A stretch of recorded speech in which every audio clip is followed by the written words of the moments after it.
আপনি কি শোয়ার প্রস্তুতি নিচ্ছেন? কি করবো? হ্যাঁ, একটু শুই। শোয়ার প্রস্তুতি নিচ্ছেন? তুমি এখান থেকে যাবা নাকি? তুমিও তুমি আসো আমার সাথে, একটা জিনিস তোমাকে আমি দেখাবো আজকে। কি কি আসো। কি দেখাবো দেখো, তুমি? আগে আসো। কি দেখাবো? আসো। হ্যাঁ, এদিকে আসো। তাকাও। তাকাইলাম। দেখো কি সুন্দর তো একটা জ্বালানা view। না, জ্বালানা খুললে না খুললে খুলবো? হবে। হ্যাঁ, ওকে। হ্যাঁ, দেখো দেখলাম। কি একটা ভিউ। রাতের ভিউটা হ্যাঁ। তোমার বাসা থেকে এত সুন্দর ভিউ দেখা যাচ্ছে। অবশ্যই দেখছো কত হ্যাঁ? সুন্দর? হ্যাঁ। এত সুন্দর ভিউ দেখা যাচ্ছে, তো এয়ারলে তুমি ওই রুমে যাচ্ছ না? এটা হচ্ছে রাতের দৃশ্য।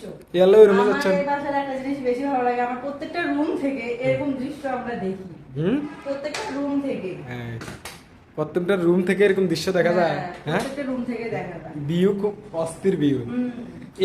এই কারণে তো আমি বুঝলাম তুমি এই বাসা দেখার সাথে সাথে তোমার একবারে পছন্দ হয়ে গেল। আসলে তাই, এই একটা মাত্র বাসা যেটা আমি প্রথমবার দেখে আমি পাগল হয়ে গেছি বাসাটা নেওয়ার জন্য।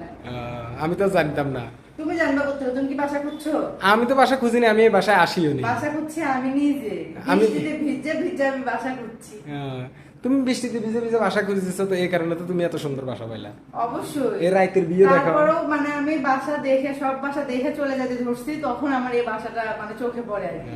তাই নাকি? গেছিলাম অল্প একটুর জন্য। ঘটনা হয়েছে, আমরা এই বাসায় নতুন আসলাম, এই মাসে আসলাম, এই কারণে আপনাদেরকে আসলে এই বাসাটা এখনো রেডি করা হয়নি। মানে আমরা এখনো ওইভাবে প্রপার কিছু কিনা মানে গোছায় নেই আর কি। এখনো গোছাই নেই, কিন্তু অতি তাড়াতাড়ি গোছাই পেলামু আসলে। গোছানোর পরেও ভিডিও দিব।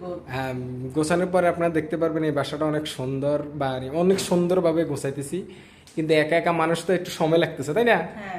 এই কারণে আপনারা একটু আর এলোমেলো বাসা দেখতেছেন। চেঞ্জ করলে সবাই জানে এটা, যে সবকিছু কাটিয়ে উঠতে একটু সময় লাগে, এটা সবাই জানে। যারা বাসা চেঞ্জ করে, যারা ভাড়া বাসায় থাকে, তারা বলতে পারবে মানে এটার অবস্থা। তাই নাকি? হ্যাঁ। যাকে এখন ঘটনা ঘটনা সেটা না, আসলে আমরা এই রুমে কোনো কিছু করি নাই। ওই যে দেখতেছে কম্পিউটার চলতেছে, এই রুমে আসলে আমরা কম্পিউটারে কাজ করতেছি। এই রুমটা অন্যরকম ভাবে সাজানো হবে আর কি। অন্যরকম ভাবে সাজানো হবে।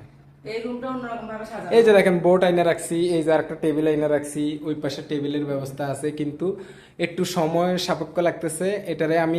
এটা আমার কাজের রুম বানাবো, মানে স্টুডিওর মতো বানাবো, অনেক সুন্দর করে সাজাবো। এই যে রুমটার আমি অনেক সুন্দর করে সাজাবো, দেখেন।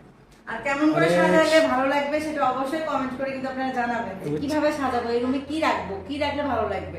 যেহেতু এই রুমে মেন হচ্ছে কম্পিউটার থাকবে, কম্পিউটার ছাড়া আর কি দিব যে দিলে সুন্দর লাগবে, কি কি ফার্নিচার দিলে ভালো হবে, সেটা অবশ্যই আপনারা কমেন্ট করে জানান। যারা অভিজ্ঞ আছেন তারা অবশ্যই বলবেন।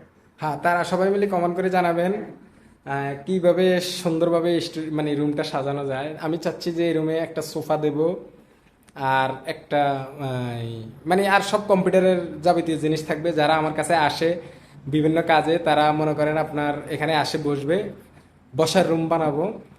আর আর কত হলে বিভিন্ন কাজে বলতে কি, আমি বিভিন্ন Facebook, YouTube channel, Facebook page, এগুলো সমস্যা হলে সমাধান করি। এই কারণে মানুষ আমার কাছে আসে সব সময়। যাক, সবাই ভালো থাকবেন, সুস্থ থাকবেন। তুমি কিছু বলো? আর সবাই আমাদের পেজটাকে অবশ্যই ফলো করবেন, পাশে থাকবেন, ভালোবাসবেন। আল্লাহ হাফেজ। আল্লাহ হাফেজ।